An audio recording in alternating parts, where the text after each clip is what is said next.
were lost to her, this girl was left with nothing but a single burning desire: to escape the life of drudgery and pain intended for her, and to become someone completely new. You are my creature. If you truly believe that, Your Eminence, then you know nothing about me at all.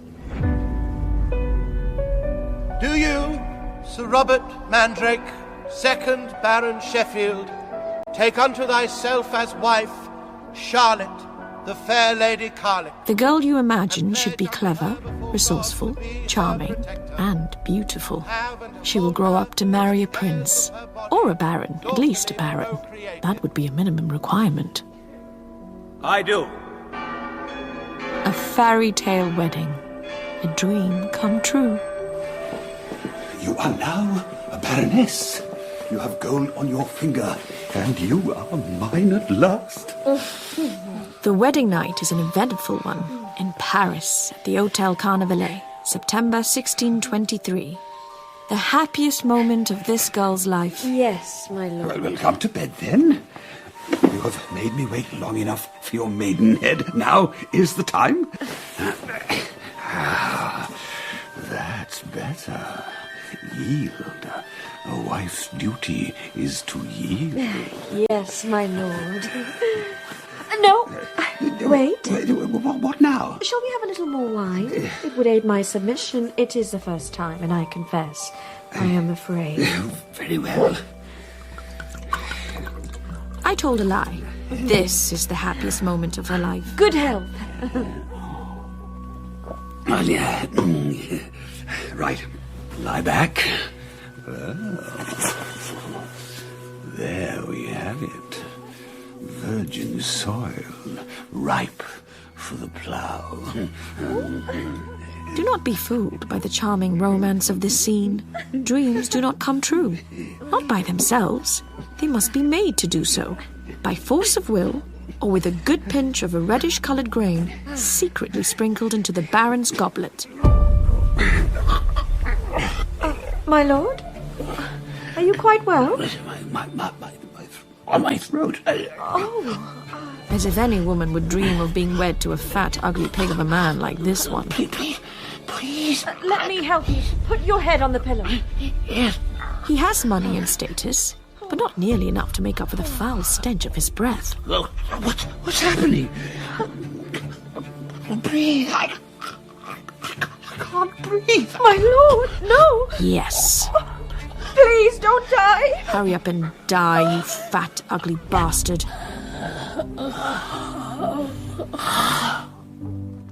My lord? My lord?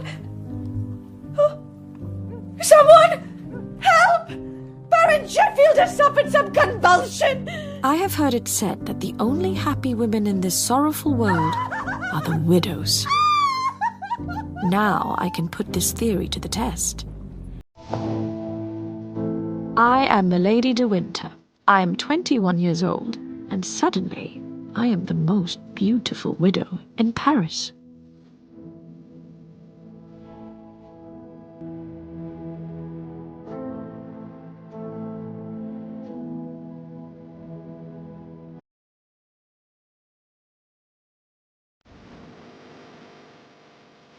Milady by Lucy Catherine. Part 1. What in the name of Jesus Christ and all the saints have you done? Nothing that gives me cause for regret. You misunderstand your role. You have no independence, no autonomy. You are my creature. If you truly believe that, Your Eminence, then you know nothing about me at all. His Eminence only recently ascended to the rank of Cardinal. Armand Jean de Plessis de Richelieu is highly displeased with me. How much time has been wasted inveigling your way into the marriage bed of a senior member of the English court, only to have him expire on the wedding night? He rarely betrays his passions. It is surprising to see his eyes burn with fury. I like him when he's angry. Fancy him, almost. Although he's not my usual type. Too thin, too pasty. Always complaining about one or other of his many ailments. But when his eyes burn and there is colour in those cheeks, at moments like that, I think, perhaps I could. Were you responsible? Absolutely not. Do not lie to me. He died in the marriage bed. A tragic, unhappy coincidence. Rochefort, get in here! The Comte de Rochefort, my contact when working as an agent of the Cardinal. He is a red-faced, sweaty man with a nose that is always streaming. Your Eminence. I definitely could not. Or rather, I wish I had not. You have seen the body. Was he poisoned? I saw no evidence of it. What then? I concluded it must be some disturbance of the breast. May I speak openly, with the lady present? There is no lady here. His sword was, unsheathed. There was a struggle. My Lord Rochefort refers to a far less powerful weapon. Baron Sheffield's little friend, his Master John Goodfellow. My reading of the scene was that the Baron was in the act of, or preparing to begin the act of union when seized by an ague. Milady presumably knows what stage of the process was attained. All I will say is that we began a journey, but we did not reach our destination. He was an old man, well past 40 and in his cups. A seizure at such a moment when the blood is up, that is quite plausible. An old man with a considerable fortune, the widow in line to inherit. I'm sure his family will object. Get out! Both of you! I feel a migraine coming on. I hold you responsible, Milady. For the Baron's demise or for the migraine? Let me remind you of your position! I am your creator. Without my intervention, you would be nothing. That is your reality. Never forget.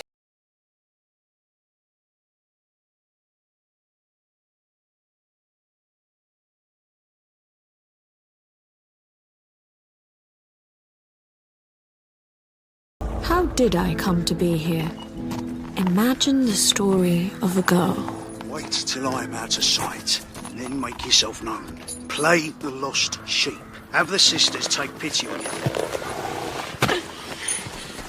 Please, don't leave me, Father. I am not your father, not anymore. Forget everything you have been till now, and never return to our village.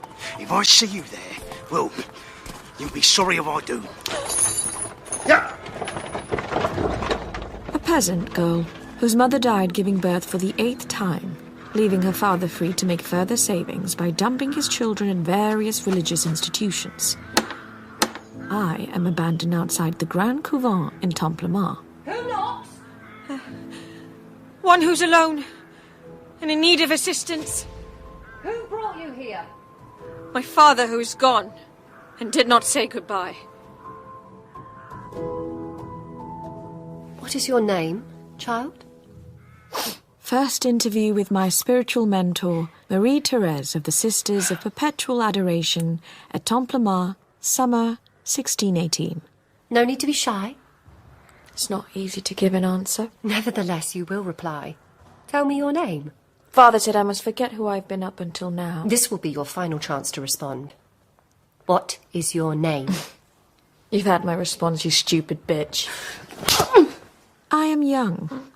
I struggle to appear lost when in fact I am boiling with resentment and rage. Your tongue is vile. Hit me again, and I will run from here. And go where? I will set fire to this place, and I will burn you all to hell.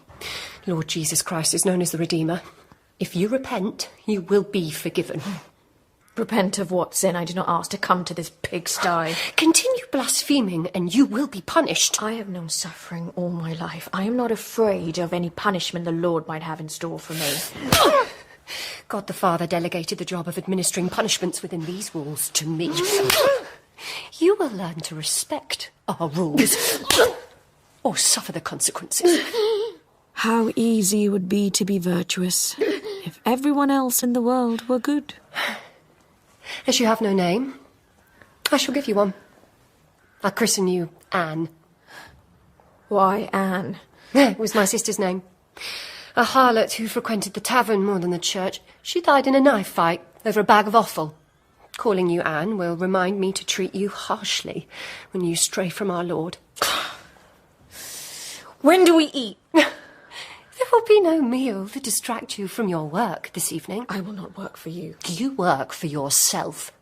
And it is important work. Your soul is at stake.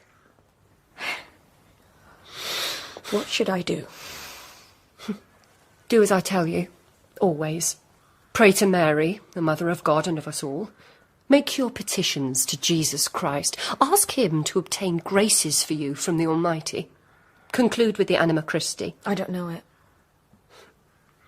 Soul of Christ, sanctify me. Body of Christ, save me. Blood of Christ, inebriate me. Water from the side of Christ, wash me.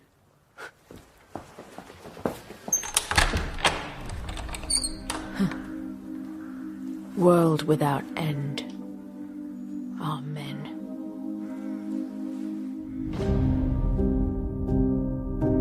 In general, it is known that people judge more by appearance than by experience.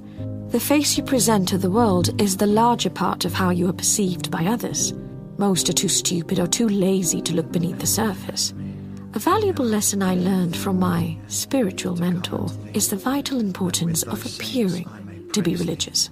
World without end. Amen. Such beautiful words. They move my heart every time. Thank you for praying with me. We are ever faithful in our devotions, Father de Broye. How long have you been in novitiate here, sister? 3 months. She was abandoned to our care after her mother died in the labour of childbirth. I'm sorry to hear it. Thank you, Father. How joyful that you found a new home and a vocation here with the sisters in my parish. God showed me the path. When first she arrived, I confess I feared the worst. In what regard? Your own father called you a devil, did he not? He said I was headstrong and wicked. I saw it myself early on. Moments of fierce defiance, but as she grew to understand our regimen, she proved herself to be a devoted and compliant aspirant. In only 3 months? Oh, I learn quickly. That I can vouch for. How old are you? 16 years. And will you take your vows when the period of discernment is complete? My every waking thought is focused on giving myself entirely to Christ. Body and soul. Body and soul. Well put. Good day, sisters.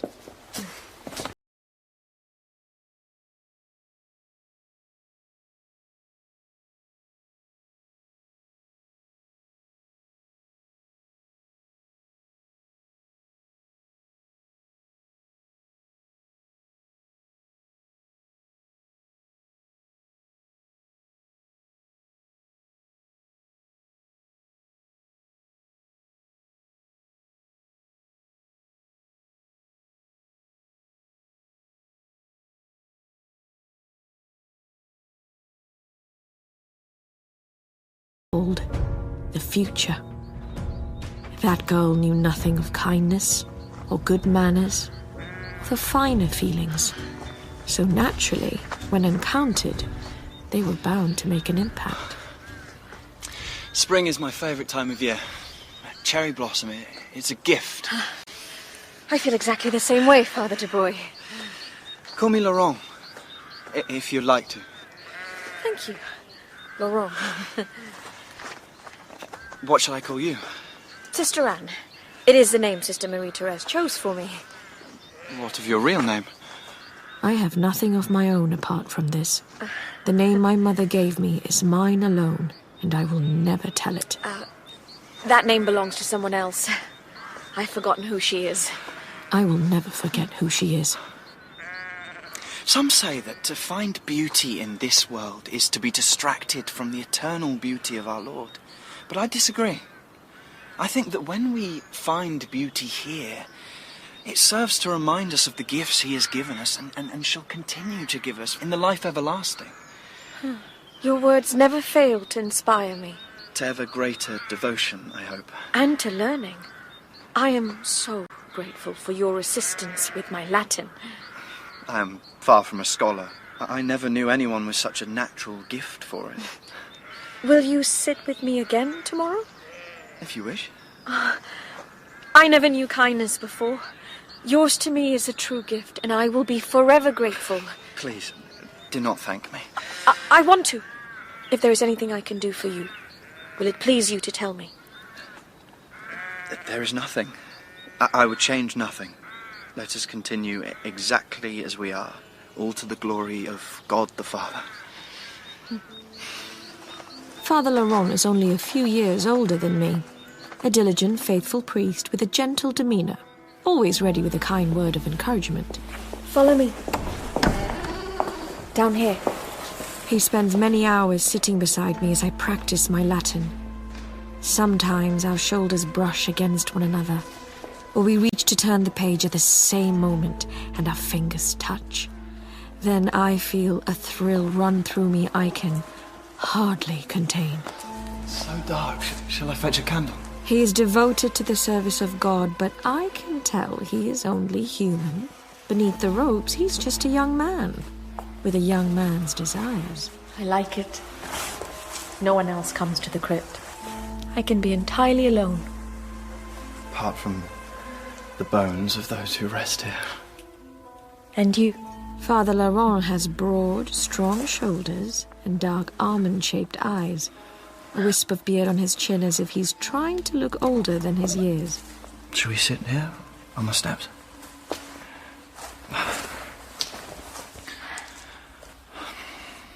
May I tell you something? Of course. When I was younger, I was terrified of the dark. This is not true. I would tremble and cry until my father put his arms round me and told me God was with us and all would be well. Had I shown such weakness, he would have battered me with whatever came to hand. He sounds like a good man. It was my younger sister who was afraid of the dark. I witnessed him beat her for it. His logic was that she should be more afraid of him than she was of the abyss. His first instinct when trying to solve any problem was to use violence. He was not a good man. He was a bastard. Although he did call you wicked and headstrong. I was disrespectful sometimes. He was right to do so. This is also a lie. There is such an honesty about you. Father Laurent is a good and faithful priest. I yearn for him every moment of the day, and at night I dream of us as Adam and Eve in the Garden of Eden, gazing into one another's eyes, lying naked in a meadow filled with flowers. Kiss me.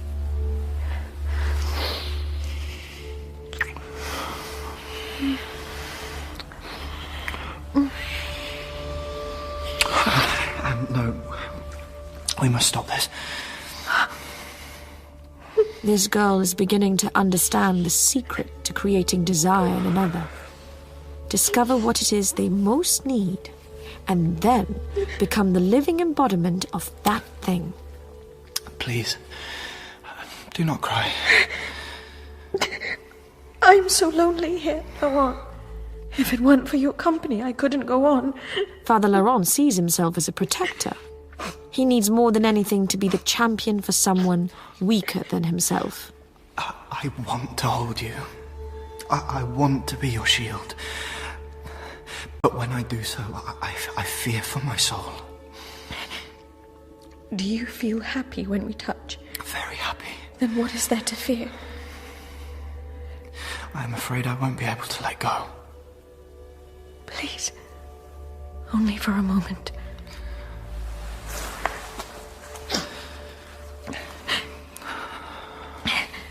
That's nice. Do you feel less lonely now? Yes. This is a good day. I am in love, and my love is returned. This cannot continue, Anne. I love you, Laurent. We cannot. I want you. I want you to, but this is terribly wrong.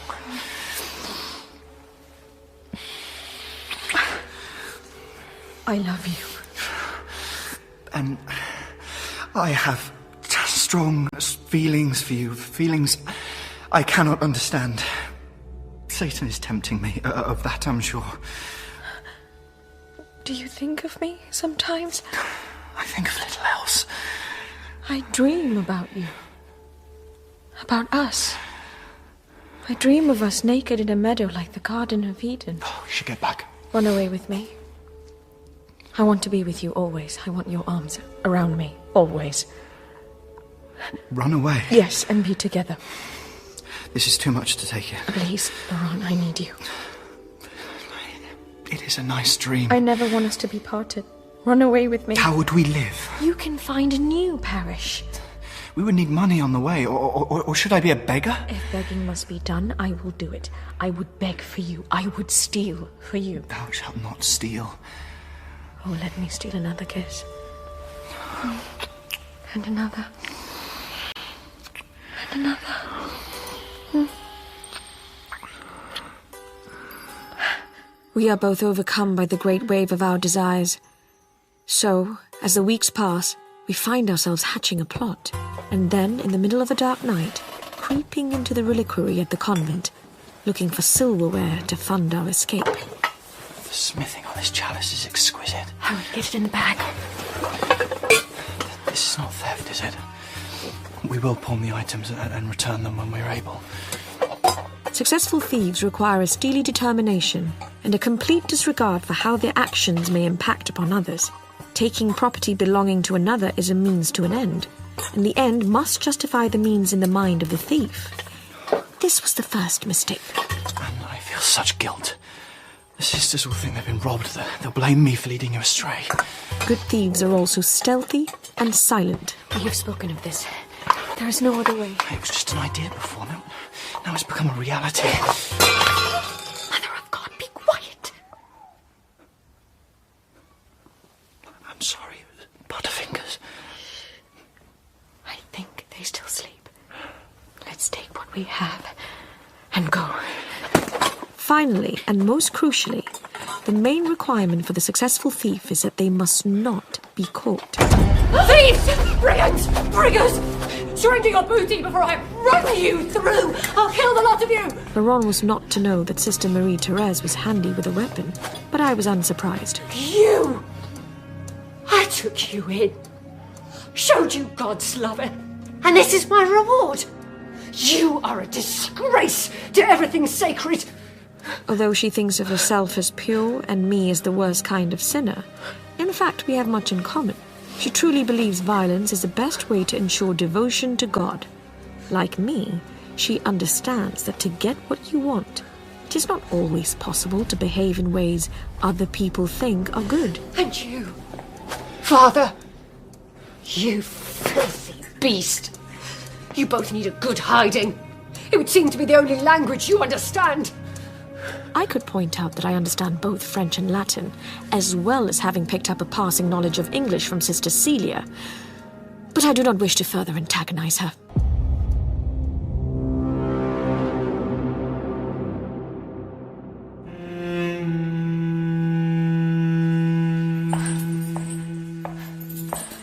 Monsieur!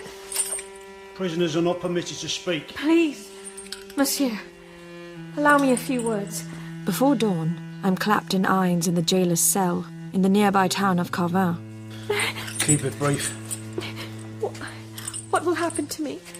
You'll be sentenced when the judge comes from Lille next week. Until then, you remain shacked here. What will the punishment be? Depends. If they suspect witchcraft, then you'll likely be burnt at the stake. Witchcraft? It is said you fornicated on the altar with a priest. Is that true? No. I've also heard you performed rituals designed to call a demon, or even the Dark Lord himself. I swear to you, I am no witch. Save it for the judge. My tear-stained eyes hold those of my jailer for a few moments longer than they ought to. In that time, I find myself able to read the entire book of his life. Not a very interesting story, but informative nevertheless.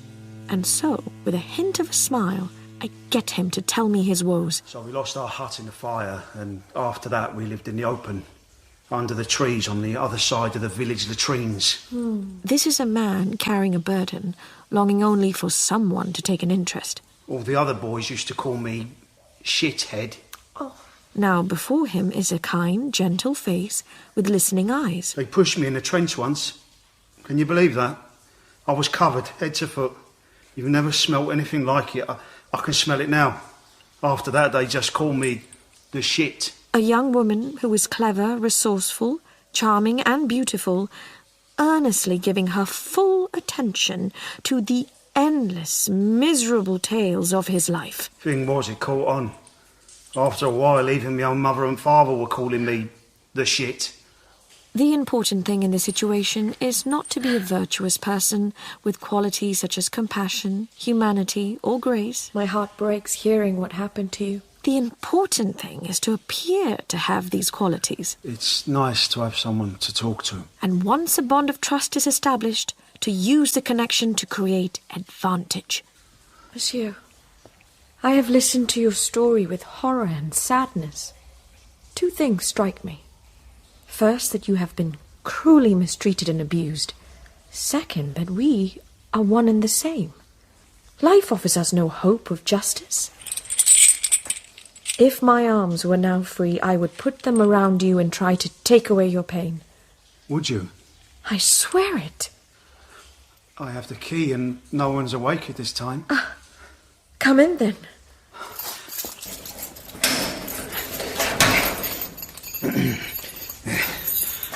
Sit beside me.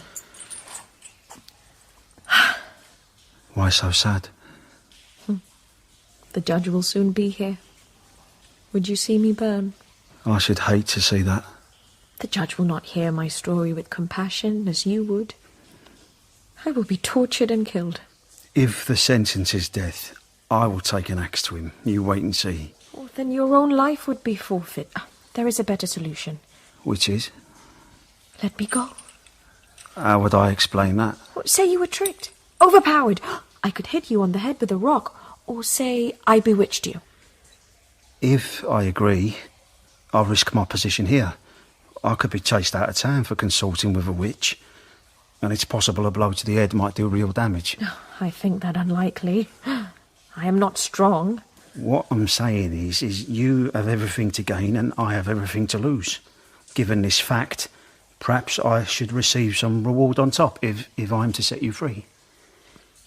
Reward? I understand perfectly the kind of reward he has in mind. The appearance of innocent purity is a useful one to maintain for the time being, however. I have never known a woman. You are aware I am a bride of Christ. Well, I won't tell him if you don't. There are few things more repulsive than a stupid man laughing at his own jokes. The feeling is only compounded by the unmistakable thrill of lust I detect behind his gammy, piggy eyes. All right. But fetch the rock first as a sign of your good intent. Okay. This is France. Women are the property of their husbands, regarded as a necessary evil, ultimately responsible for all the pain of mankind, thanks to Eve and her insatiable curiosity. We have no power and few rights. The only thing we possess that has any real currency is our sex. That's it. That is good.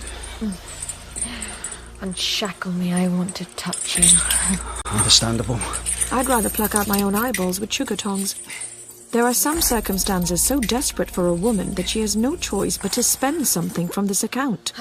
She may be revolted by the idea, but there is no alternative. Yeah, I like that. Yeah.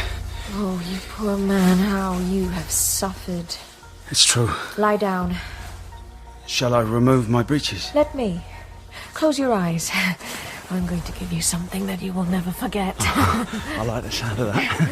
At these times, she must swallow her pride, take a deep breath, and surrender herself. The taste is bitter, but at least she lives to fight another day. What happens now? Keep your eyes closed. I'm just going to size it up. This is not one of those occasions.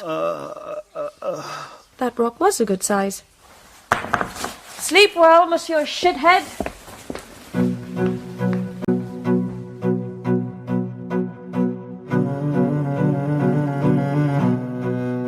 It is a dangerous thing to believe in your own invincibility.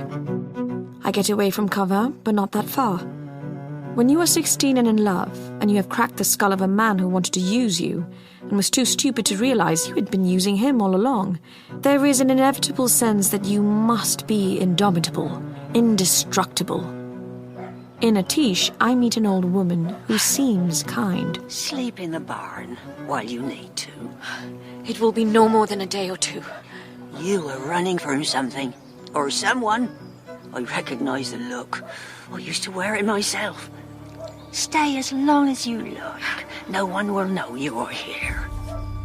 In my head, I play out the story to come, imagining how it might unfold. The judge comes to Covin, and because Laurent is a man and a priest, he is treated leniently. He takes his punishment and is freed. Then in time, we find one another and finally get to be together. In there. Right. Is it her? Go in and see.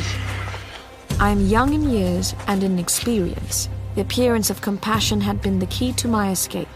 Too late I come to understand the old woman has played the self-same trick on me. Come here! Get off me! Silence! Or it will be the worse for you. Is this her? Yeah, this is that foul witch. You almost killed me. Begone! What? I brought you here to identify her only. Your work is done. My work may be done, but what of my pleasure? I have some unfinished business with this hall. Leave now, or you'll get another rock in the head from me. Collect your reward from the bursar when you get back to Carvan. You had better hope our paths never cross again. I will surely collect what I'm due if they do. You'll do nothing for me, monsieur shithead! Get back in the latrine where you belong!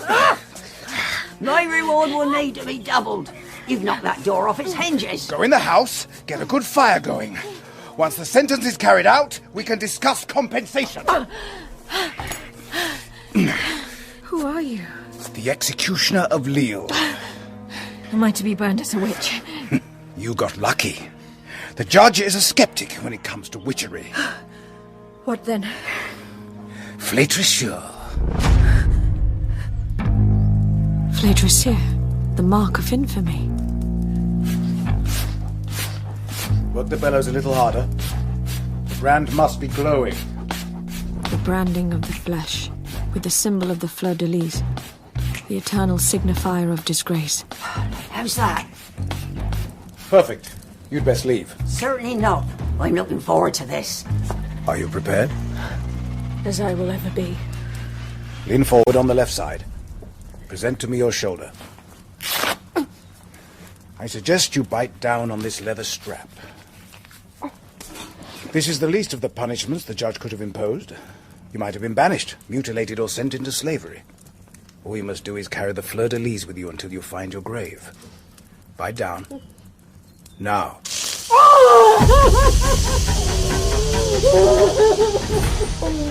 Nasty. Do it again. My work is done. When I branded Father Laurent for his crimes, I said I would not rest until I had done the same to you. Leave our region and carry your shame with you. Do not return.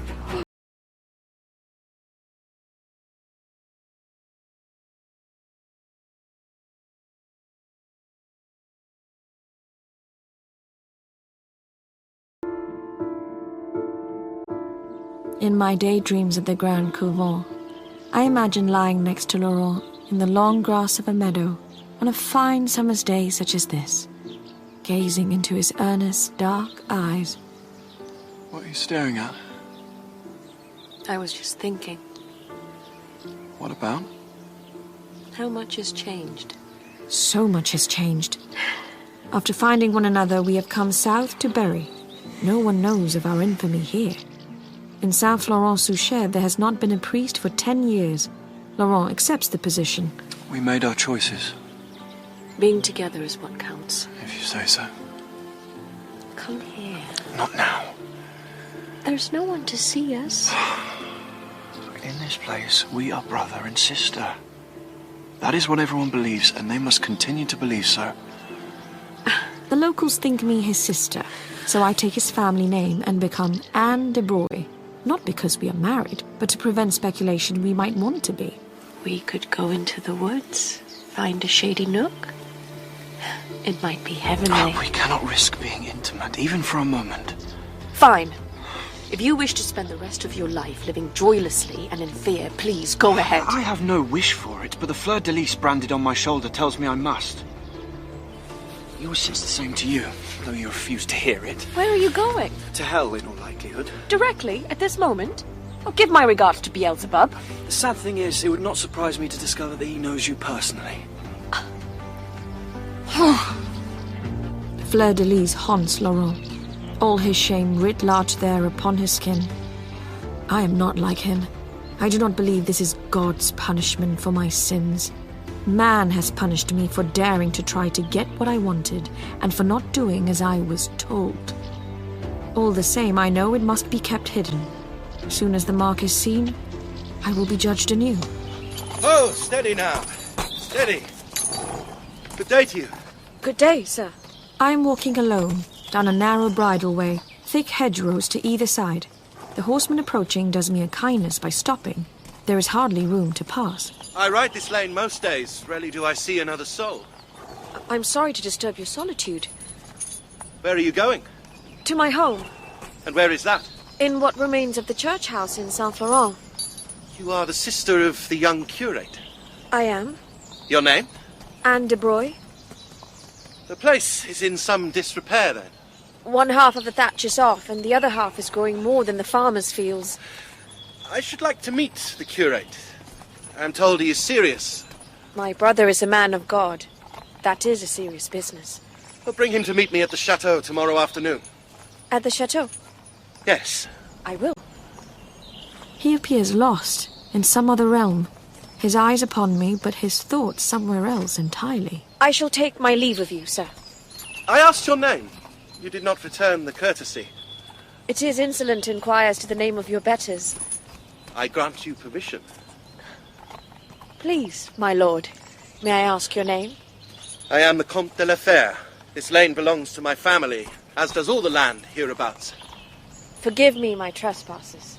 Walk here whenever you wish. I look forward to seeing you again tomorrow.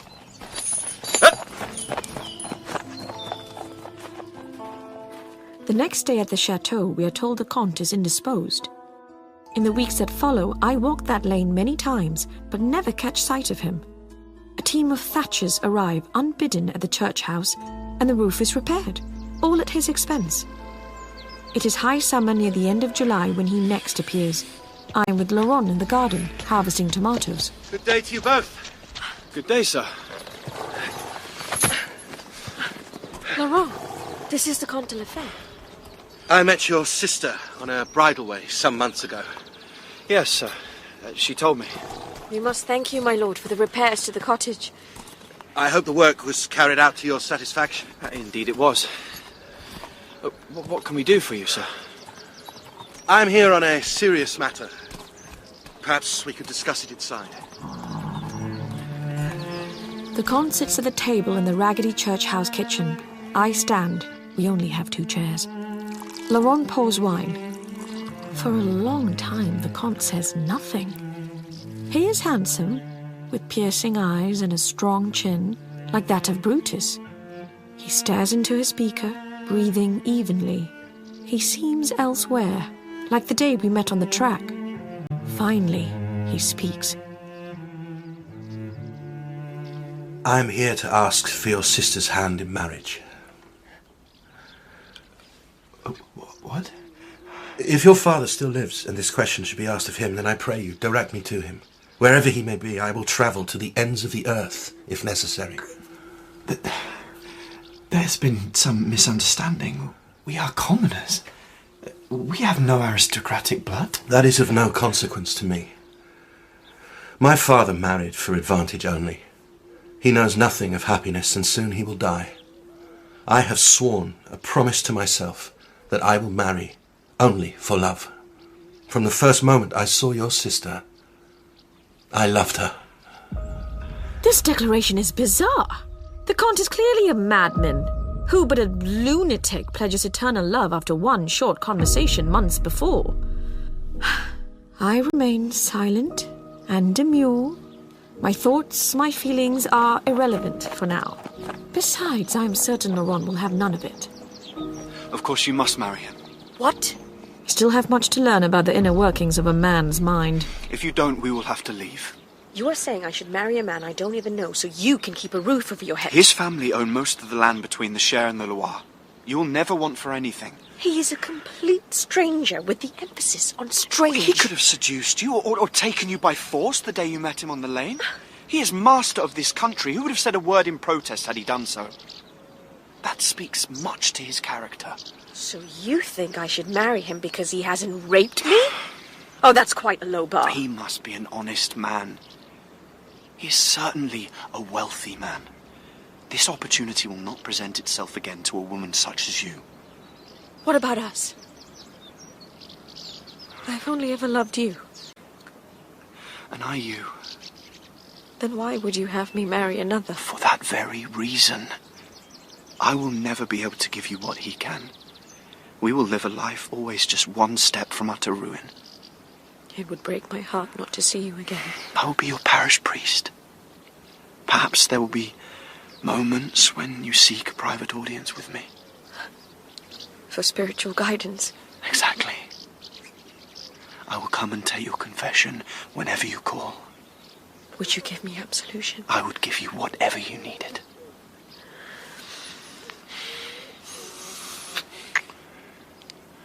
The thought of a secret assignation takes me back to our meetings in the crypt. Marry him. It'll be good for us all.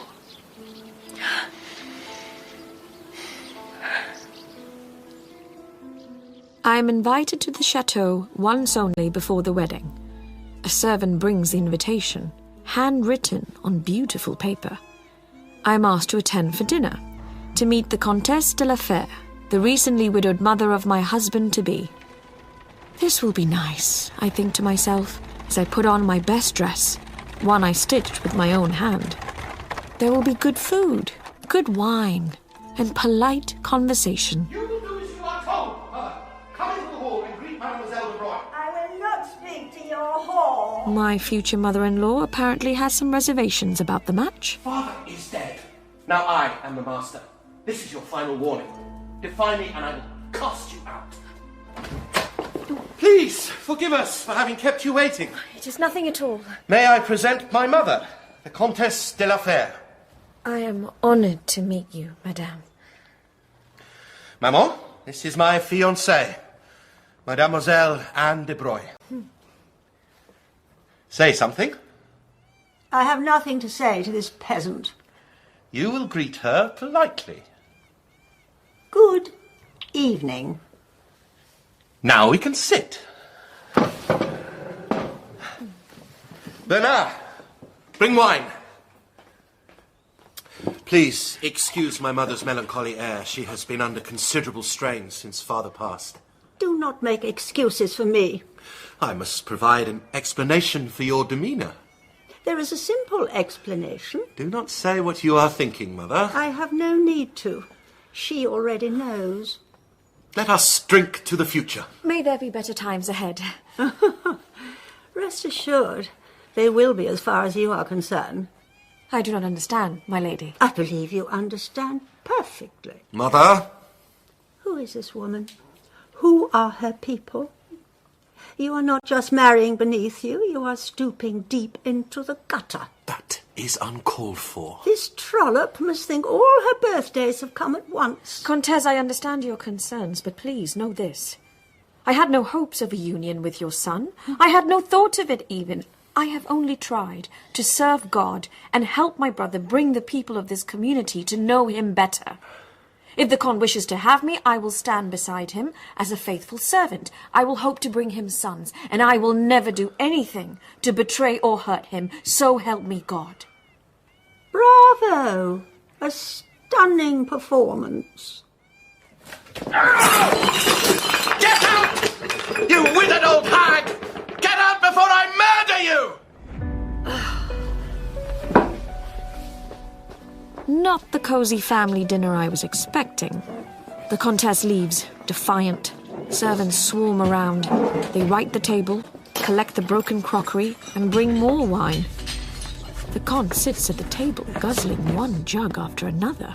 He hardly seems present. His head hangs down. His eyes are dull. When he does speak, his words are laboured and heavy. At the end of the evening, a carriage is brought to the front of the chateau for me. Please accept my apologies. This has been a difficult evening. It is so soon after your father's death. The Countess must be in shock. She is a disgrace. Always has been. I hope you find a way to make the peace. We will be married. She either accepts that, or she will come to know the gutter intimately, as she will be living there. Why are you doing this? Doing what? Courting me. I'm far below you. The whole fabric of your family may come apart at the seams if you persist. I have seen something in you I never saw before in a woman. I have met hundreds of pretty young aristocrats searching for husbands. They all left me cold. You are as beautiful as love itself. But there is something more. You have a beautiful mind. The mind of a poet. I was intoxicated from the first moment. The wedding is a small affair. Do you, Anne de Broye, take his lordship, the Comte de la Fère, unto thyself as husband, and pledge unto him before God to have and to hold him till death doth pull you asunder. Laurent officiates, which is awkward. He gives a masterful performance, as do I. I do. A wonderful occasion. All are full of joy, apart from the Comte's mother, who scowls with disdain throughout. Oh! Sit on the bed, my lord. There. Allow me to unlace your boots. That is kind. It has been a long day. And I drank a hogshead of wine. Oh. Sorry to be so pizzled. It was my only defence against the daggers coming from my mother's eyes. You have no need to justify yourself. It is our wedding night. There are expectations. You are the master. The flag cannot be raised for now. Let me rest a while. A little sleep may reinvigorate our mutual friend. There is something I must ask of you, my lord. Name it. You know my family are very devout. Your piety and that of your brother is an example to us all. I'm your wife now. I understand certain duties must be attended to keep his lordship happy, but I would request that when we do so, we remain covered. Covered? Fully clothed. In the faith that I follow, to be naked before another is the worst of shame. I agree. The flesh should be despised. Thank you, my lord. My hope in marrying you, in seeing that intoxicating, beautiful soul I saw when first we met, is that we can aspire to something beyond the flesh. A spiritual union. I am no great lover of the duties you speak of. Once we beget a son, that can be the end of it. You are an angel, the purest soul I ever saw. You are come down from heaven to bring me salvation and a son. Give me those, and in return you may lead any life you wish. Discovering the Comte is no enthusiast for sins of the flesh is a great relief. He's so drunk he falls asleep halfway through our first attempt. So there is no need to invent a story about my virginity. In the weeks and months that follow, we rarely shake the sheets, and when we do, it is done formally, like a business transaction. Our clothing barely rumpled. Bernard! More wine! I come to understand the Comte suffers with an excess of black bile, leading to a deep melancholia. This sadness does not come from wine. He drinks to combat the sadness, though that seems only to make him sadder still. When the black cloud descends, he is lost entirely. More wine, I say! Bernard! Bring it to me now! At other times, when the gloom lifts, he is kindness personified, bright, witty, clever. He seems to be several men all living within the same body. Until one day, he finally shows me who he really is. Just after midday, and we are riding along the track where first our eyes met. In a short time, you have become a superb horsewoman. I learn quickly. The Comte is in good humour, but has been deep in drink for days now. I challenge you to a race. That would be foolish. Race me! Just to the stand of trees at the end of the track. I am not sure, my lord. You are my wife, and I command it. Very well. At your request. The path is narrow. The contest is keen. The Comte tries to get his mount in front of mine, and there is a coming together. My horse stumbles, and I am thrown. My love, speak to me. Are you all right? I can't get my breath. Your collar is too tight. Wait. I am dazed, only half aware, and I do not see him draw the poniard from his waistband and use it to cut open my chemise. What horror is this? He stares with a look of vicious contempt at the mark of infamy seared into my flesh. The fleur-de-lis. The mark of a whore. Of a common thief. Liar! I took you for an angel. You are a demon. You bitch! He tears the clothes from my back, stabbing at them like a maniac. You filth! Roll over! With a piece of my ripped chemise, he ties my hands. Please, my lord, let me explain. The brand explains it all. You are a lying, deviant monster. Mother was right. You belong in the gutter. He takes a rope from his saddlebag and throws it over the branch of a tree. How dare you? Silence! I am your wife. Please listen to me. I am the Comte de la Fère, and I have the right, under law, to dispense high justice on my own lands. You are a liar, intent on bringing shame upon me. You deceived me by hiding the mark of infamy. You made a fool of me, and that is unforgivable. I hereby sentence you to death by hanging.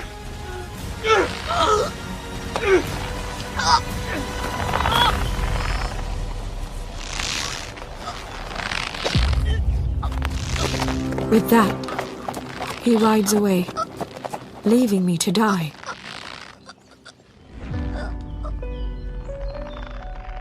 This might have been the end of the story.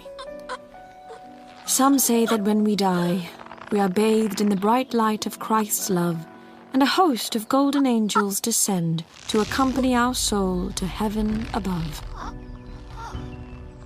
That does not happen.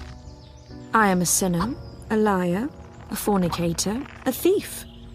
Satan's imps ought to be racing to drag me down to hell and the eternity of punishment that must be my due.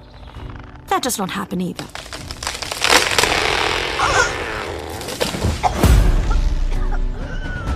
The branch I'm hanging from is rotted and snaps. I have stood upon the razor's edge and lived to tell the tale. It is not yet time for this girl's story to end.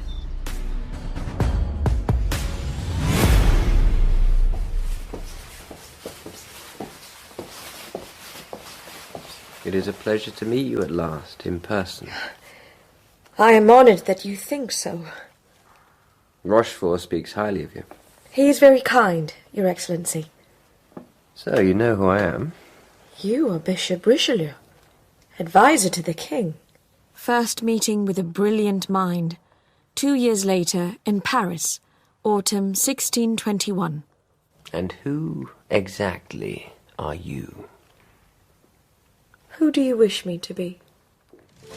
I have been abandoned, rejected, branded, beaten and hung by the neck. But for the Comte choosing a rotten branch for my gallows, I would already be in my grave. I have known love and kindness, been an object of desire and the focus of lust. I have followed the teachings of Christ and the urgings of the devil. All of it means nothing now. I know what I want. I want everything. But first,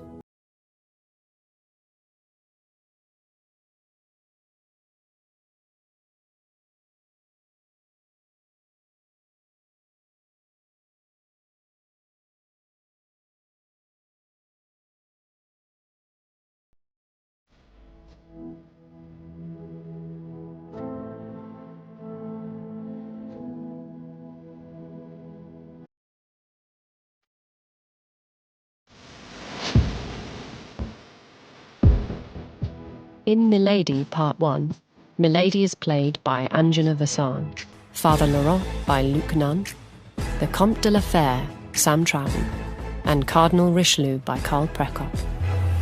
The Comtesse is played by Elizabeth Council, Marie-Thérèse by Rhiannon Neves, Rochefort, Don Gillet, the jailer, Sean Mason, and Baron Sheffield by Gerard McDermott. Milady is written by Lucy Catherine, and the director is Sasha Yevtushenko. It was a BBC audio production for BBC Radio 4.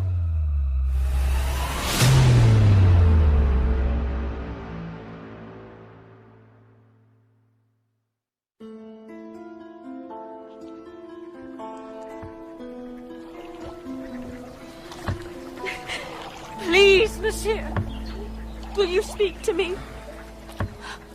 The oarsman says nothing. I beg you, hear my story. I doubt he's even listening. I cannot tell for sure. His face is shrouded by the hood of a great red cloak.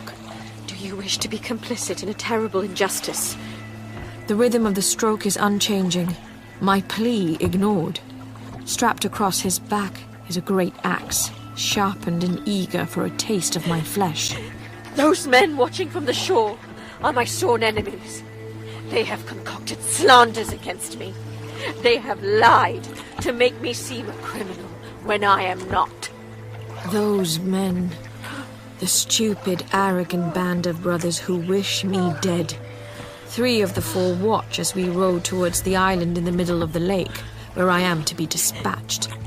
They judged me and passed sentence with no authority to do so. I am innocent.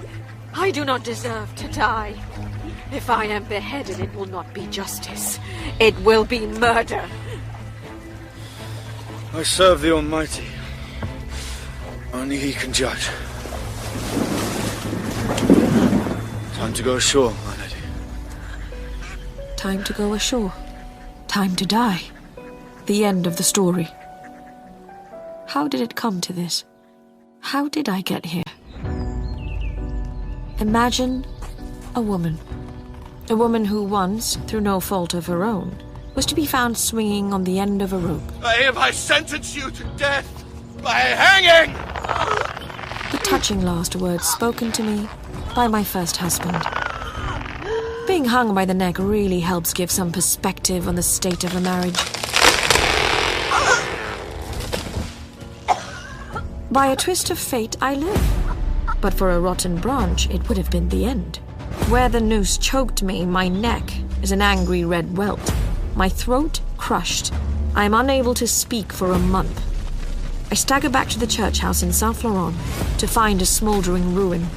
The con set it aflame with Laurent trapped inside. Laurent, my first and only love. The murderous brute then threw himself into a well, I heard. Good riddance. My heart is broken and will never be repaired.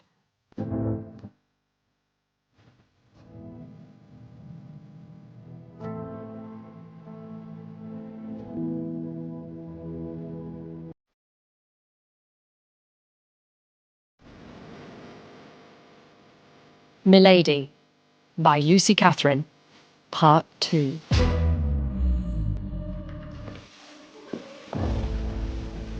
Bonjour, monsieur. My name is Celine. Ah, a beautiful name for a beautiful young lady. I am left with nothing but the breath in my lungs, my title, my position, my reputation, all lost. I drift to Paris, take a new name, and begin selling the only assets that remain to me. This is how I meet the Comte de Rochefort, sweaty, red-faced, with a streaming nose. But he is connected. Why have I not seen you here before? I'm new to Paris. I take a keen interest in fresh produce arriving from the provinces. We must get to know one another. What work do you do, my lord? I'm not at liberty to say. Only know I work eternally for the good of the crown, and I'm a man of the greatest importance. Oh, that sounds demanding. Perhaps I can help you to relax. Rochefort is smitten, and soon makes an exclusive deal for my services. He sets me up in a magnificent apartment, lavishing gifts upon me. For a while I lead a life of comfort and ease, but there is no time for complacency.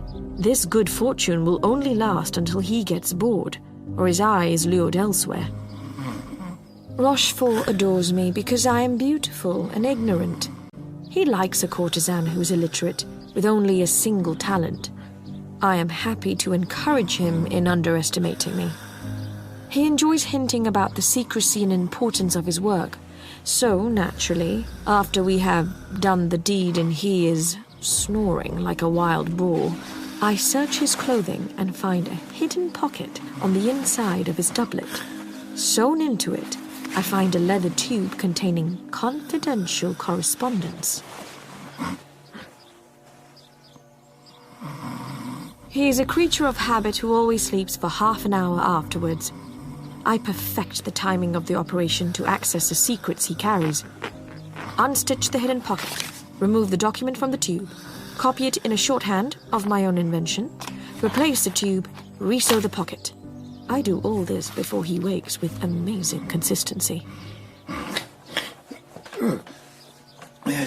Did I fall asleep? Only for a moment, my lord. Do you feel better for it?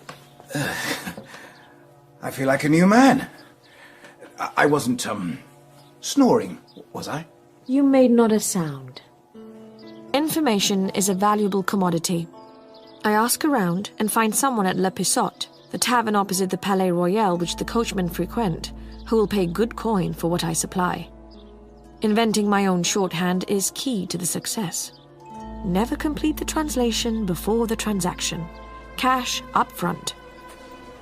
One afternoon, when I am on my way there to make a delivery, a man stops me in the street. Mademoiselle de Broye? You are mistaken. That is not my name. The Comtesse de la Fère, then. What do you want? I represent someone eager to make your acquaintance. Follow me, please. We walk back towards the Seine, and through a small doorway, enter the grounds of the Louvre. Somewhere in the palace's maze of rooms and corridors is an austere, windowless chamber. A wiry, pasty-looking man of about 40 years, wearing the robes of a bishop, awaits. It is a pleasure to meet you at last, in person. First meeting with a brilliant mind. Paris, autumn 1621. Rochefort speaks highly of you. He is very kind, Your Excellency. So, you know who I am? You are Bishop Richelieu, advisor to the king. Richelieu is one of the most extraordinary men ever to have lived. A great thinker, a great commander, and a great believer in forging a new France, one fit for the modern age. And who exactly are you? Who do you wish me to be?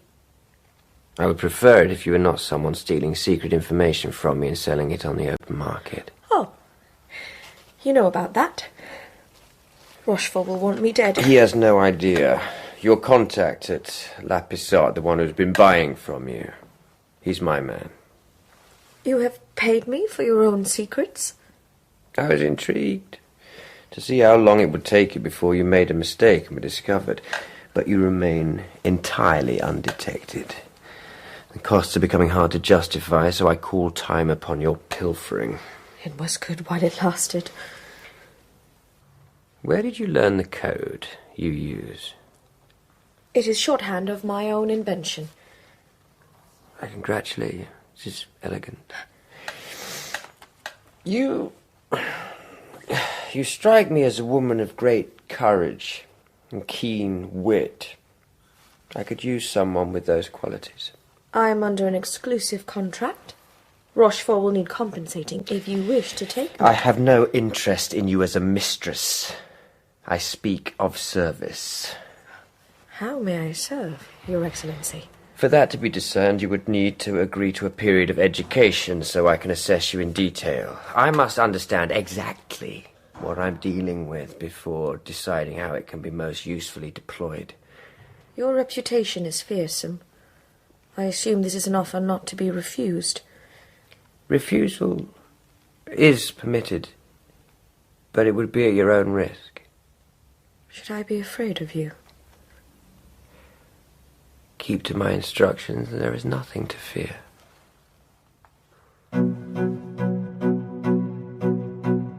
I remain in the apartment Rochefort procured, but I no longer sleep with him. I sleep with who I want to now.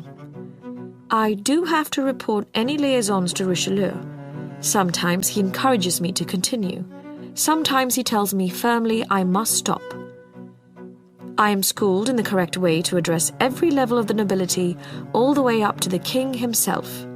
I commit to memory the numerous ciphers used by the cardinal's men. Eventually, I come to know all manner of poisons and how best to administer each. Richelieu invites me to converse with him often. He is an unusual man, interested purely in who I am and who I might become. He shows no desire to explore or to exploit my body. His sole fascination is with the mind. A year to the day after our first meeting, he summons me again. The period of education is almost complete. Those I instructed to tutor you say you have risen to every challenge. I've always been a good student. You possess all the instruments necessary to operate on my behalf. But do you have the temperament? You must be the judge of that.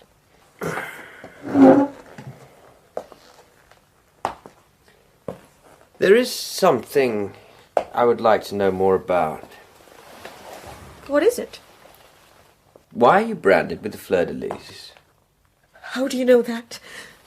Not from any of your lovers. Every man you have been with since you first came to my attention has been interviewed. None knew of it. Not even Rochefort, who spent considerable time in your boudoir. Then how? My duty is to know you more intimately than any lover. I've traced your story as far back as possible. I know you were living with your brother when the Comte de la Fère began courting you. Prior to that, you were at a convent. You were caught stealing from the reliquary. Then you know why I carry the mark. During your education, you have gained a reputation for being calm and rational, even under great pressure. Your crime seems impulsive. The young are prone to mistakes of this kind. Tell me the truth. Shame the devil. I was in love. It made me foolish. Something that will never happen again. May I see it? No one may see it. To be of use to me, you must give yourself completely. Nothing should remain hidden. I hate it. Show me. I always keep it wrapped under a bandage. There. The mark of infamy. Thank you for revealing it. You passed a test. Had you kept it hidden, I would have sent you back to the streets. Why? I rely on you to trust me absolutely, and never to question things I ask of you. Showing the brand tells me you truly understand that. Actions tell us what words never can. Words are worthless trinkets. Nothing more. Now, cover yourself and banish any thought of shame. You must feel no shame. Whatever I demand of you, do it with pride, not shame. In the sure knowledge you will be acting for the good of France. I will. I swear. From now on, your name is Charlotte, the Lady Carlick. English, but raised in France. You will go to London looking for an eligible husband, preferably one who is in favour at court. Rochefort will furnish you with all the details. Good luck. Before I go, may I ask you one question? You may. When you traced my story, did you find where my brother was buried? I'm told his remains are interred at the Église Saint-Florent. One day I will lay a rose there for him. I know he was far more to you than a brother. I was in love once. As I said, it will never happen again. Allow me a question in return. Who were you before you arrived at Templemar? I found no one who knew the name you were born with. That girl is long gone and best forgotten. Better to look forward only and think about who I am to become, not about who I was. A philosophy that I hope will serve you well. I am Charlotte, the Lady Carlick, a minor English aristocrat, distantly related to the Devonshire Carlicks of Oakhampton, raised at a chateau in Normandy, and thus able to speak both languages beautifully. A gorgeous and compliant young virgin, with excellent manners and impeccable breeding.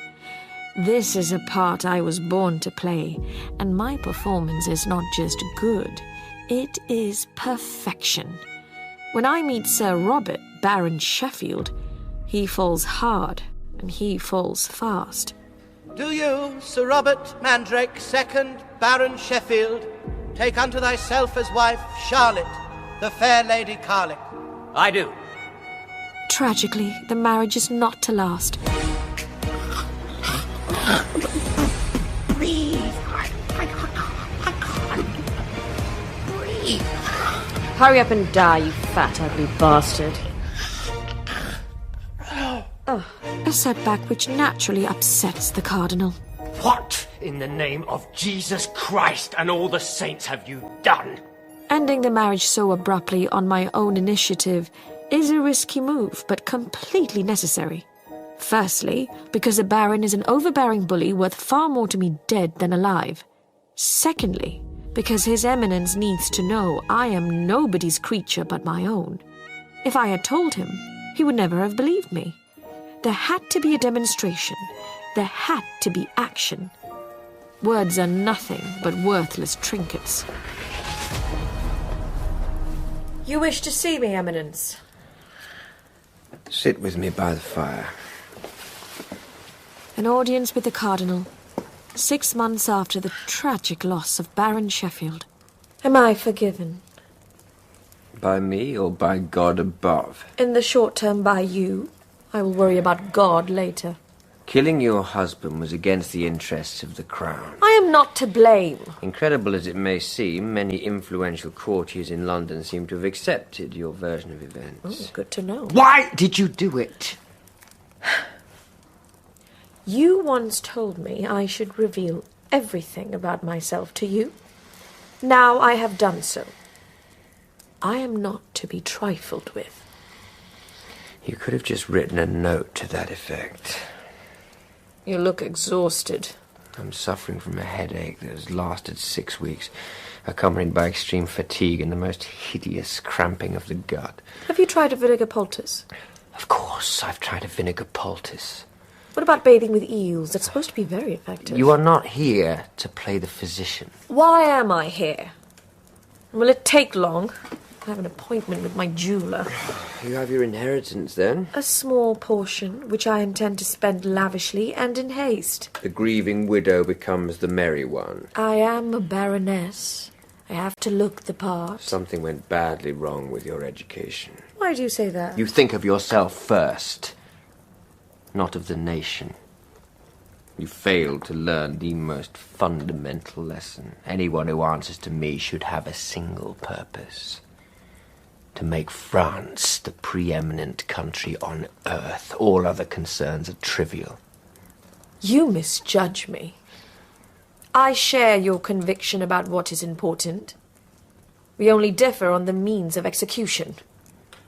What do you mean? Baron Sheffield was not so important at the English court as he claimed. Marrying him was a mistake.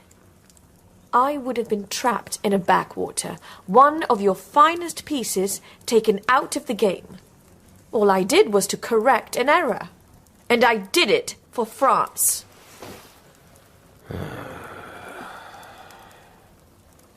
I have need of your assistance. Lord Buckingham is in Paris as we speak. Impossible. The king would never allow that. And no one knows. He came in disguise, accompanied by your late husband's brother, Lord de Winter. No one knows, but you know. I sent the invitation. You must have excellent forgers at your service. At the service of France. Where do I fit in?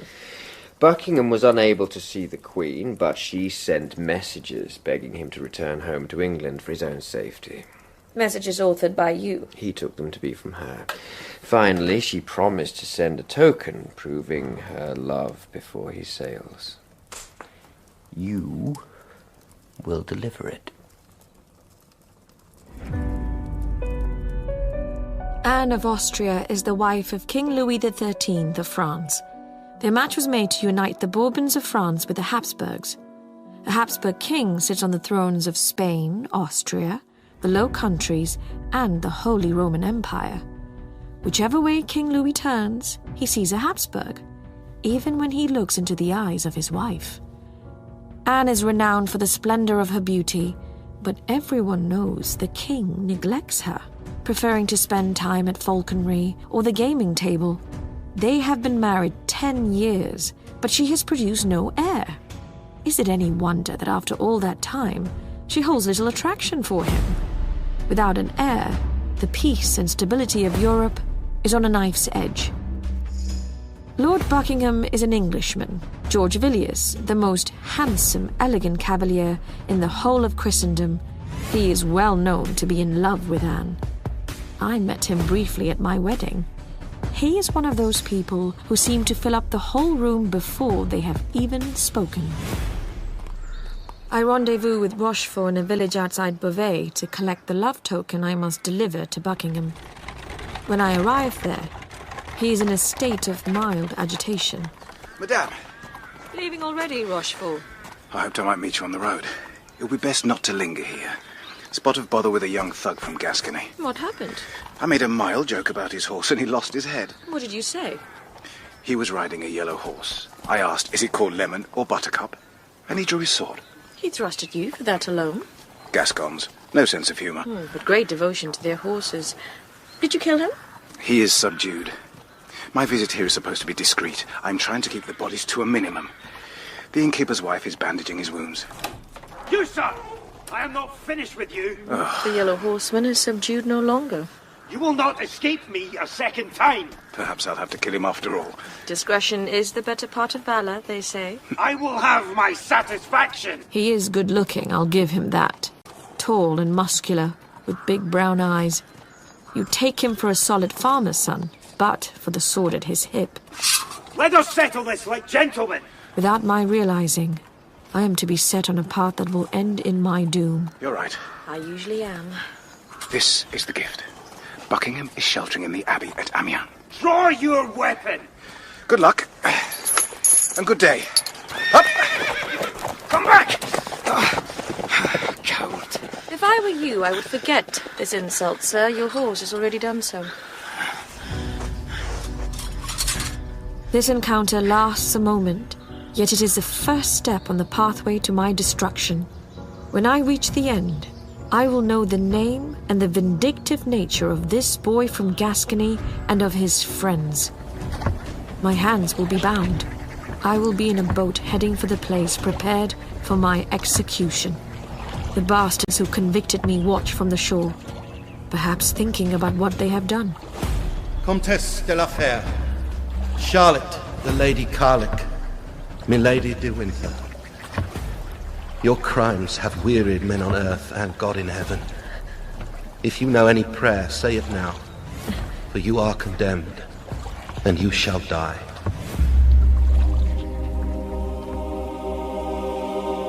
There is a long expanse of time between these moments, filled with activity, encounters, conversation. So many opportunities where the path forked and things might have turned out differently. I cannot return and change the past. It seems the outcome is inevitable. Lady Carlick, how wonderful to see you. I still go by my Lady de Winter. A name held in high regard, I can hardly blame you. It keeps the memory of your brother alive. A terrible thing, his passing. I am still unmarried. There must be many eligible young ladies who would be delighted to receive your attentions. Probably, but I have high standards. I am waiting for the one. I am determined to find her, or die trying. There has been too much death in the family already. Such compassion. You have become even more beautiful since being widowed. Loneliness and sorrow suit my complexion. That a ravishing woman such as you should ever be alone is a crime against nature. By Christ, Winty. Stealing my lines again. My Lord Buckingham, I did not hear your approach. This is sister-in-law, yes? Yes, my lord. You weren't wrong when you said she was a looker, Winty. His taste in women is usually shocking. But I have to agree on this occasion. Thank you, my lord. If I had a gold sovereign for every time he praised your beauty... George, please, this is embarrassing. I simply advocate you get on and do it. Enough of the agonizing, slow death by courtship. Seize the day. It would hardly be appropriate. We are practically related. Not by blood, I see no wrong in it. I still mourn your brother, as should you. Poor Robert. Life goes on, though. I seek a private audience with you, Lord Buckingham. It is me she's after. Hard luck, Winty. But don't despair. I'll tell you all about it afterwards. I bring a message from the Louvre.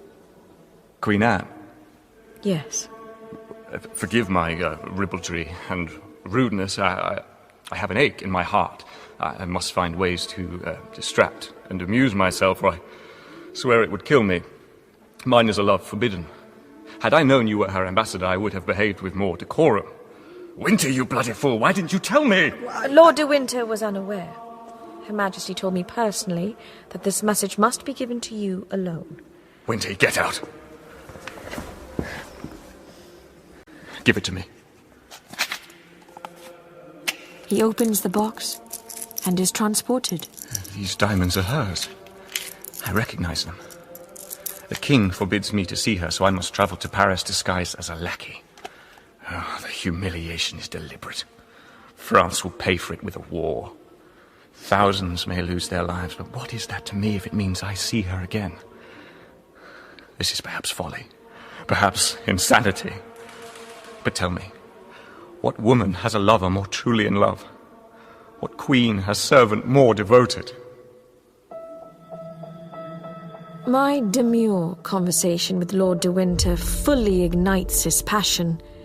If I had not seen him at Amiens, he might not have returned to Paris to continue the pursuit. If he had not been in Paris, he would not have got himself into a stupid argument with a young soldier, an argument about something so trivial that afterwards no one remembers what it was. This is a slight upon me, and you will answer for it. Put down your weapon, sir. You see very well I am unarmed. Are you a gentleman or a common thug? Have you a sword at home? Several. Bring it at 6 o'clock behind the Luxembourg, and we shall settle this matter properly. Do you have any friends? Several. How many? 3. Marvellous. 3 is just my number. Bring them along. I shall bring 3 of my own. Let there be sport for all. The dispute will be settled by a duel. Since returning to Paris, Lord de Winter has spent his time searching for opportunities to impress me. He's convinced that watching him at swordplay with other silly little boys will make me look favourably upon him. So I am persuaded to station myself at a window of the Palais Luxembourg to observe. My companions and I are all men of rank. What are your names? You know me. D'Artagnan, gentleman of Gascony. Aramis. Porthos. Athos. The names of shepherds. It is beneath us to fight men of lowly status. Let me approach, sir, and tell you who I really am. This man wears the uniform of the King's Musketeers. He removes his broad-brimmed hat so he can whisper in Lord de Winter's ear. I see his face clearly. I feel a terrible pain in my throat, and my heart explodes with rage. A flash of white, hot hatred illuminates the entire scene. Are you now satisfied you have worthy opponents? Yes. We will do you the honor of crossing swords. Gentlemen, are we ready? Yes! En garde! I have seen a ghost. The husband who tried to hang me. The con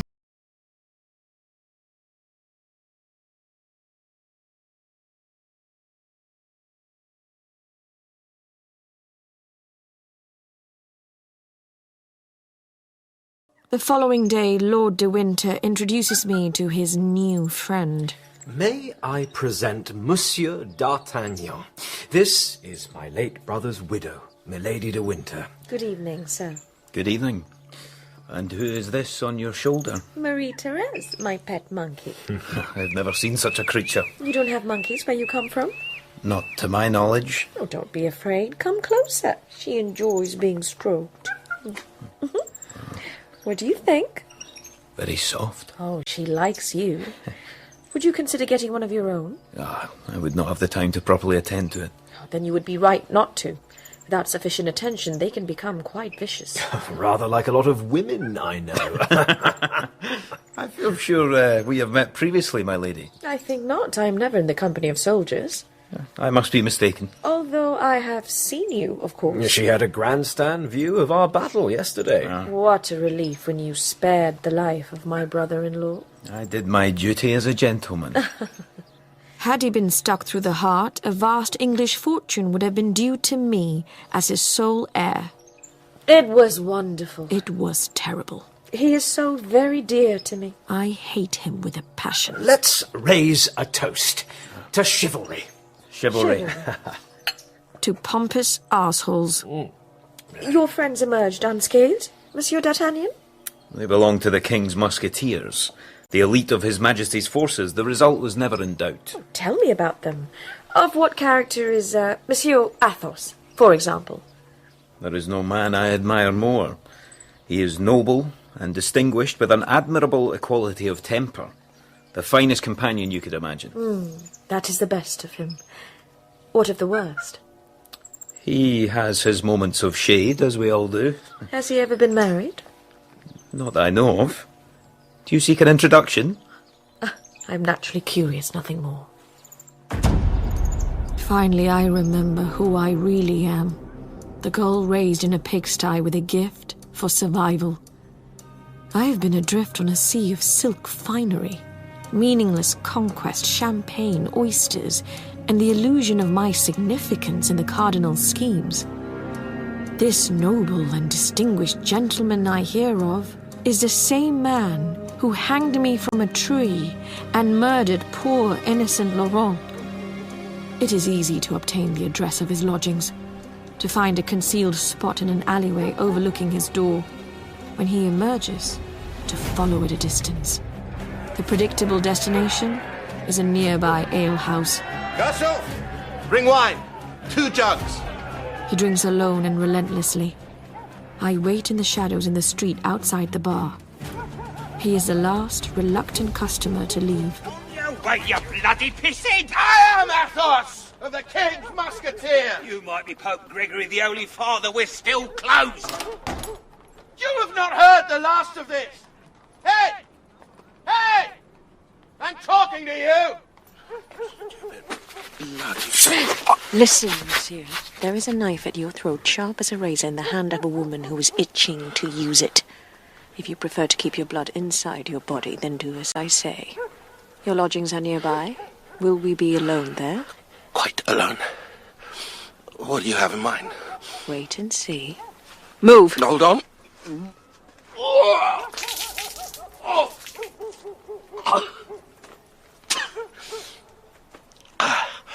That's better.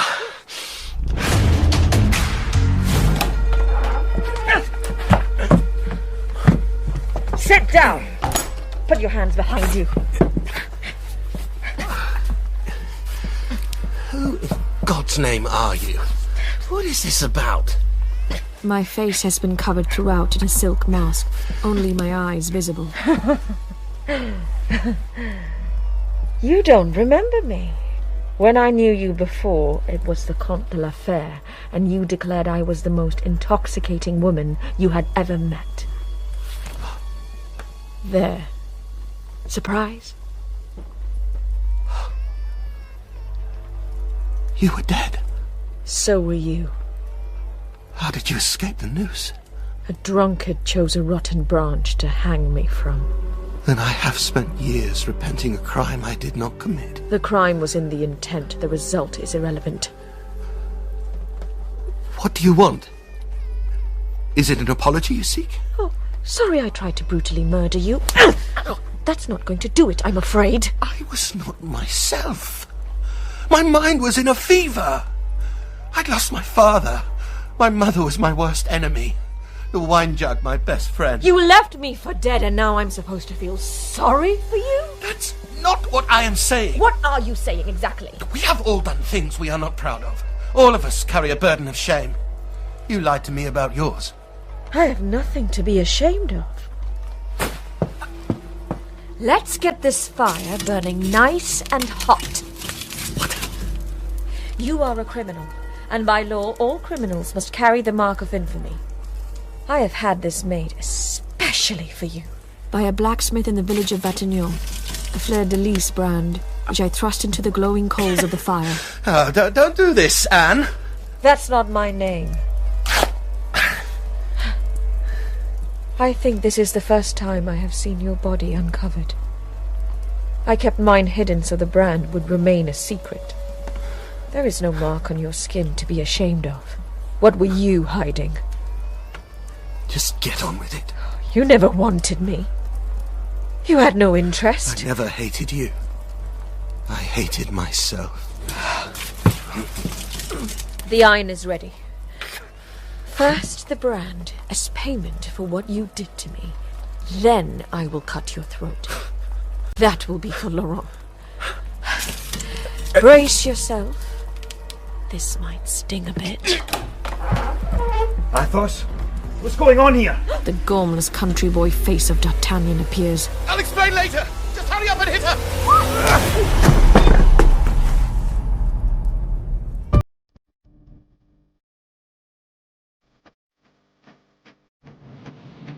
I come to, in an unfamiliar street with a throbbing headache and a swollen jaw. There is a note tucked into my dress at the bosom. Now we are even. If I see you again, I will kill you. Come in, Milady. We can never be even.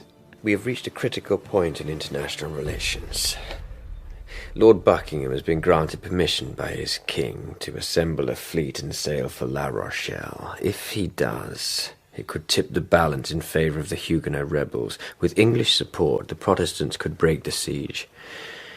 Our forces are already stretched. Would they march on Paris? With the aim of overthrowing King Louis. There would be anarchy.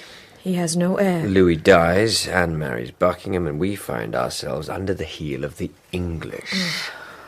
That would be intolerable. And it is all our own doing. How? The diamonds you sent him, supposedly from Queen Anne. He told me then he would take England to war for her. Buckingham was always going to attack us. He's a hothead with a taste for violence. I sent the diamonds to provide us with an insurance for the moment he chose to do so. A small boat is waiting for you at Cherbourg, bound for Portsmouth. When you arrive there, find Buckingham. Tell him I have proof of his secret trip to Paris and his acceptance of the gift. If he makes any move against France, I will ruin Anne. King Louis will have her executed before sundown if the knowledge I possess were to reach his ears.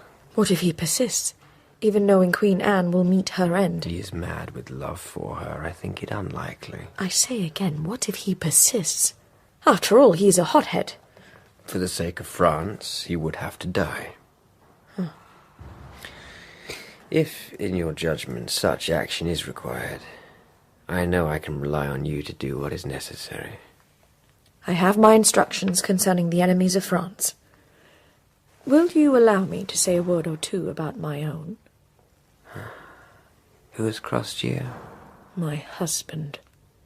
He is dead, by your own hand, unless hell resurrected him. I speak of my first husband, the Comte de la Fère.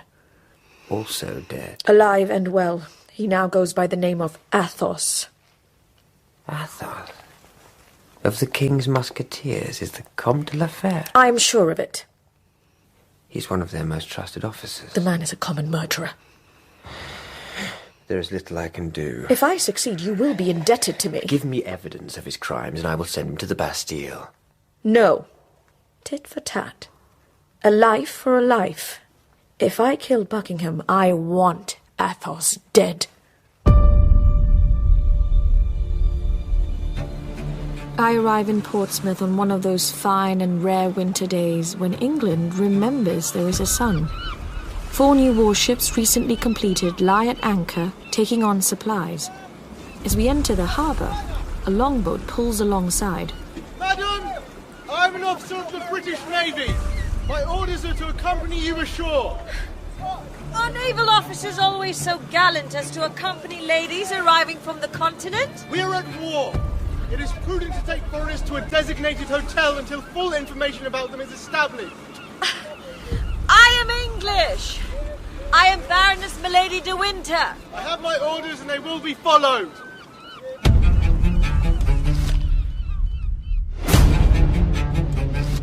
I am taken to a castle on a cliff top, locked alone in a room with barred windows.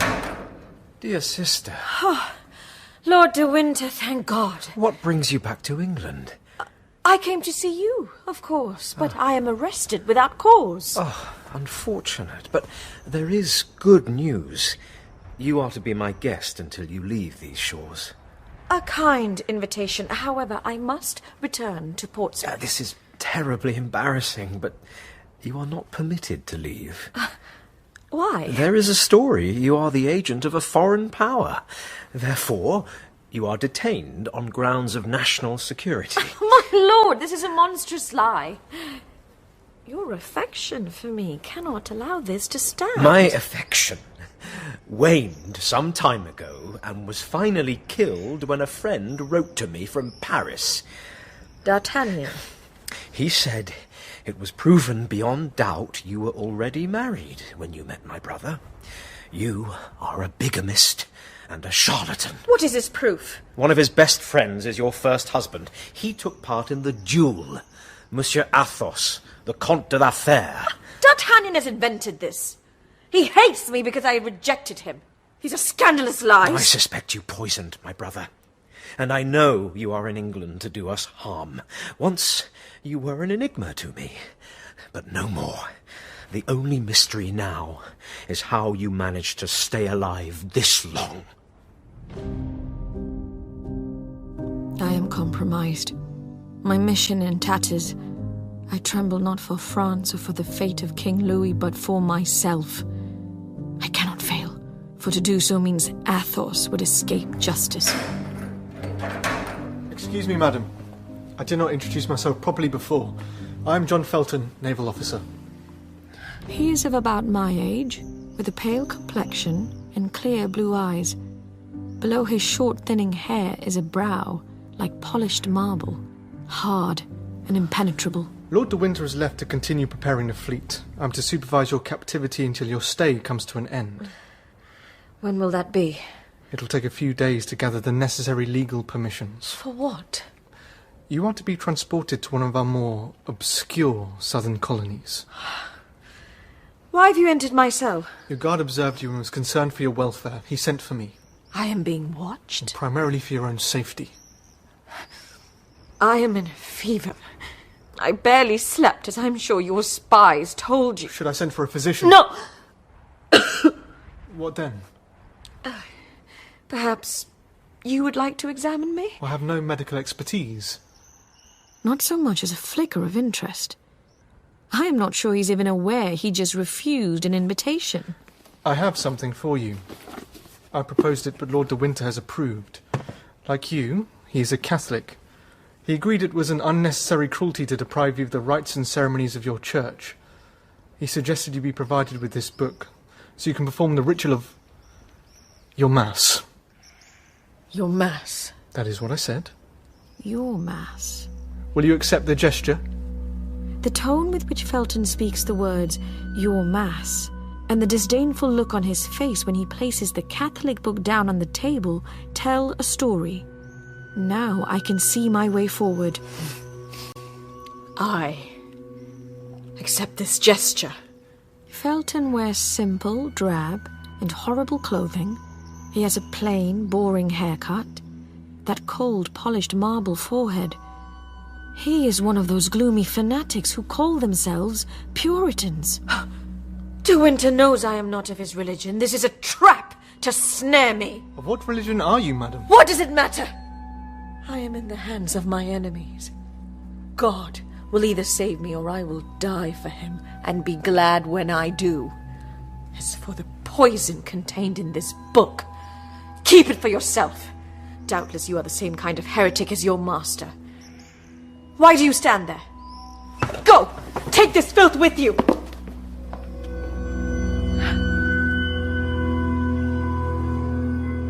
Lord, thou hast probed and tried my heart, and thou by night dost test In times of great crisis, there can suddenly come upon us an instant of perfect inspiration and clarity. This is such a moment. My mouth does not commit transgression. Over the next few days, I set about convincing Felton I am a victim, cruelly wronged, that I share his faith and am persecuted for it. He must believe I am the same kind of gloomy, pain-addicted killjoy as he. I sing this psalm, a great favourite amongst the Puritan faithful, on repeat for hours. Thou findest when thou dost essay me, that I in evil take no part. Why do you sing with such a voice? Your pardon, sir. I forgot my songs would upset the heretics. I became carried away with my devotions. You agitate those who live here. You disturb. Then I will be silent. No, madam. Only do not sing so loud. John Felton is a kind and wonderful human. He is also incredibly gullible, using an old technique of discovering what another most fundamentally needs and then becoming that thing. I soon have him believing entirely in me as victim. Only tell me how I can help you. He's in a fervour, his eyes ablaze with zeal. Only tell me how. Let me die, that is all. Bring me a knife that I may go to the kingdom of heaven. I cannot bear to be in this wicked world a moment more. Felton's need is to be a new Jesus nailed to a cross, suffering for others with no hope of escape, and thoroughly enjoying the agony. I will not assist you in harming yourself. God forbids it. When he sees one of his flock persecuted, placed between suicide and dishonour, he pardons the suicide because it becomes martyrdom. Bring a knife, please. 1 minute alone with a sharp blade that I may escape forever the evil man who corrupted me. Who do you speak of? Tell me, I beg you. Confide my shame to you? A man? And I, a woman? I couldn't... Not to me a man. To me a brother. A fellow Puritan. Felton is a weapon, loaded and primed. All that remains is to point him in the right direction. I speak of Lord Buckingham. What has he done? He is a notorious womanizer. All England knows that. He decided I should be added to his list of conquests. Lord de Winter engineered an opportunity for him. You rejected the advances. These were beyond advances. They were repeated assaults. I resisted. The religion I served, the God I adore, were blasphemed as he tried to defile my body. Still, I resisted until, finally... Finally, what did he do? He conspired to paralyze what he could not conquer. A powerful narcotic was mixed with my water. I passed out. When I awoke, I was naked. Oh, dear God. In a strange apartment. In a huge, luxurious bed. No windows. The only door bolted from outside. In comes Lord Buckingham, the cock of the walk. He told me that while I had been unconscious, he... No. This cannot be. It is against nature. If there was some proof, I would take a knife to his throat myself. There is proof. Where? Written on my body. Your body? Lord Buckingham has a taste for inflicting pain on his women. I am Charlotte, Lady Carlick. I was raised in a chateau and I married a baron. Yet thanks to that evil man, I am marked with this. He did this to you. Branded you for his own pleasure. The shame of it is a poison. My life a ruin. I beg you, let me die. I knew God had a purpose for me. Now I know it. Exactly. I am put here to save you. Felton is mine completely. He kneels, kissing my hands. Forgive me for joining your persecutors. He kisses my feet. Forgive me. Forgive me. He's not simply in love or intoxicated with desire. He worships me, and I am saved. Lord, thou hast probed and tried my heart. Felton engineers my escape. I sing for my redemption to cover the sound of his breaking through the metal bars of my window. My mouth does not commit transgression, as for the works of wicked men. He charters me a boat to get back to France. Climb the ladder. The captain is expecting you. Are you coming? I must go back ashore. I have business that needs attending to. I hope I see you soon. If not in this world, then the next.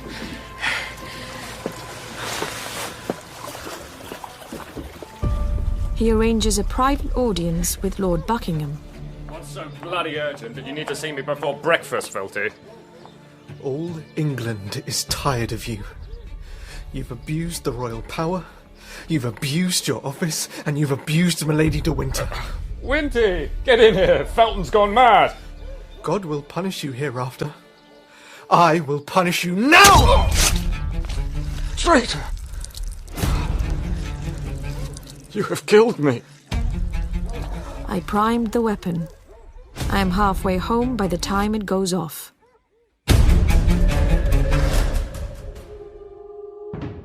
I wait for the cardinal in a convent close to Lille. I have delivered Buckingham's head. He must deliver the Comte de la Fere's to me. He sends word he will arrive at 7 that evening. At 7, on the dot, there is a knock, and I open the door. It's loaded. What is the meaning of this intrusion? Turn around. You are my prisoner. Are you planning to execute me in a fit of temper as you tried to once before? No, this time you are to be put on trial. Oh, the cardinal will not allow it. You have made a miscalculation. How have I? Ask yourself how I could possibly have found you here. There is only one answer. You were betrayed. The game has changed. The musketeers are more important to the cardinal than you are. Liar! He would never betray me. He would betray anyone and everyone for the cause of France. In a cabin near a lake deep in the forest, I am forced to endure a show trial. The verdict is decided before the start. Comtesse de la Fere, Charlotte, the Lady Carlick, Milady de Winter. Your crimes have wearied men on earth and God in heaven. If you know any prayer, say it now, for you are condemned, and you shall die. Do you have any final words before your head is placed on the block? Actions tell us what worthless words never can. My hands are bound and I am at your mercy, so there is not much I can do except hold my head high and look each one of you in the eye to confront you with what you have done. I am the one branded with the fleur-de-lis, yet you bear the shame for this sham trial. For putting a woman to death, and for what crime? Chiefly for embarrassing the Comte de la Fere. Actions speak the loudest. I spit on you all, you contemptible cowards!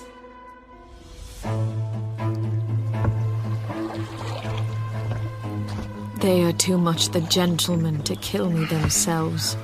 Their hired executioner rows me to the island in the middle of the lake. Time to go ashore, my lady. The four bastards watch from afar as he leads me to where a fallen tree presents itself as a chopping block. On your knees. Cardinal, why have you forsaken me? Lean forward with your neck across the tree trunk. I would like a blindfold. You won't need one. I'm going to untie your hands. Don't sit up. You can't be seen from this angle.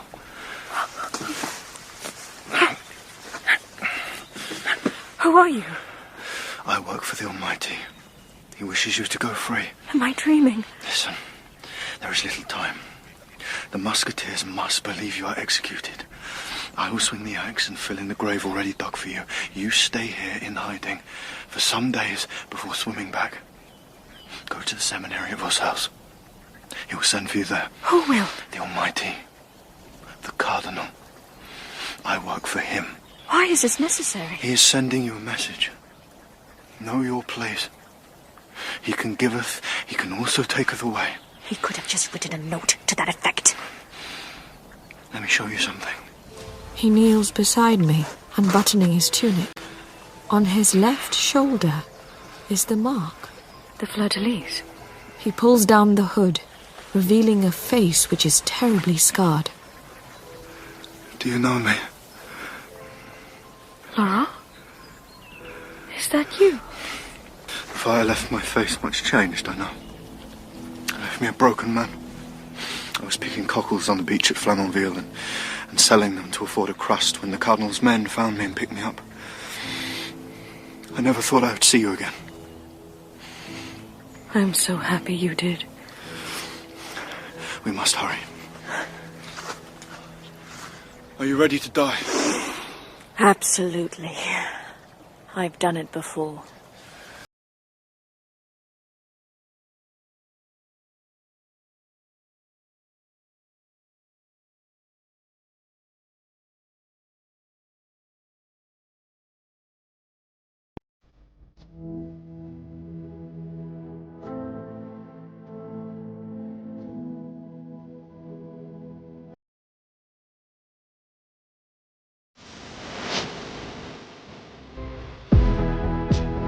In Milady Part 2, Milady was played by Angela Vassan, Athos by Sam Troughton, and Cardinal Richelieu by Carl Prekop. Lord de Winter was played by Joe Klosker, Felton by Gavi Singh Chera, D'Artagnan Ian Dunnett Jr., Buckingham Ryan Whittle, Rochefort Don Gillet, Father Laurent Luke Nunn, and Baron Sheffield by Gerard McDermott. Milady was written by Lucy Catherine, and the director was Sasha Yevtushenko. It was a BBC audio production for BBC Radio 4.